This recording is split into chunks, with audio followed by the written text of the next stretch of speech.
Good day mga ka-sports natin dyan.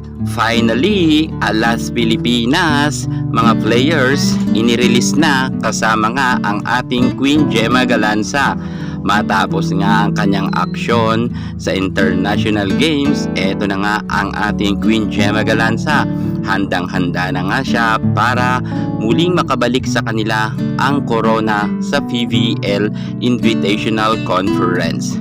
In-announce na nga ito ng pamunuan ng Philippines National Women's Volleyball team natin na lahat ng players ay pwede na nga maglaro sa PVL, kung saan nga kahapon ay namataan na natin si Vanny Gandler and Dawn Makandili Katindig, kung saan nakalaban nga nila kahapon ang CCS at naglaro na nga si Makandili, ngunit natalo nga sila ng Creamline.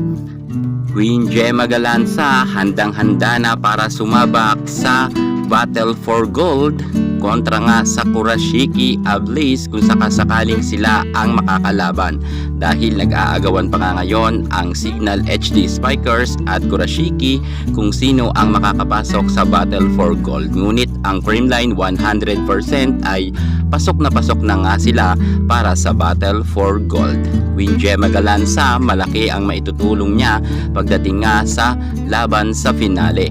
At ayon pa nga sa statement ni Coach Sherwin Meneses, ay pag-uusapan raw nila kung makakalaro si Gemma Galanza, dahil nagsabi nga si Gemma na gustong-gusto raw nitong maglaro para nga sa Battle for Gold. Narito, pag-usapan na natin ang pagbabalik nga ng ating Darna Queen Gemma Galanza, kung malaki pa ba ang kanyang maitutulong sa team, dahil alam naman natin na solid naman kahit wala nga ang mga star players dito.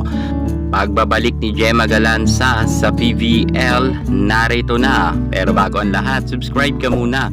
Click ang ating notification bell para lagi kang updated sa lahat ng issue sa volleyball. Susunod na.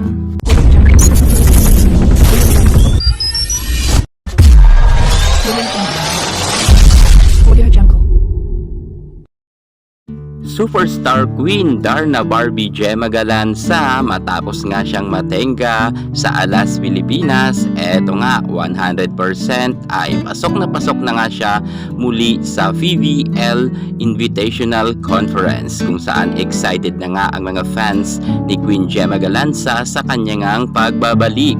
Namataan kasi kahapon na si Dawn Makandili Katindig at itong si Vanny Gandler ay naglaro na, kung kaya maraming ang natuwa dahil pwede na pala ang Alas Pilipinas players na maglaro. At eto na nga ang ating Queen Gemma Galanza, pinagmimitingan na nga at pinag-uusapan na ang kanyang pagbabalik. At bagamat pwede na nga ang ating Queen Darna Gemma Galanza makapaglaro sa PVL, ngunit mawawalan nga siya ng pwesto dahil hindi naman pwede tanggalin itong si Erica Stanton dahil sobrang lakas niya naman bilang import, at ito naman si MV Pons ay hindi rin pwede palitan dahil sobrang ganda rin ng kanyang ipinapakita sa loob ng court. Alam naman natin na kumpleto na ang Alas Pilipinas, at dahil nga outside spiker si Gemma Galanza, hindi niya naman pwedeng palitan si Michelle Gumabaw dahil mas kabisado ni Michelle Gumabaw ang posisyon na opposite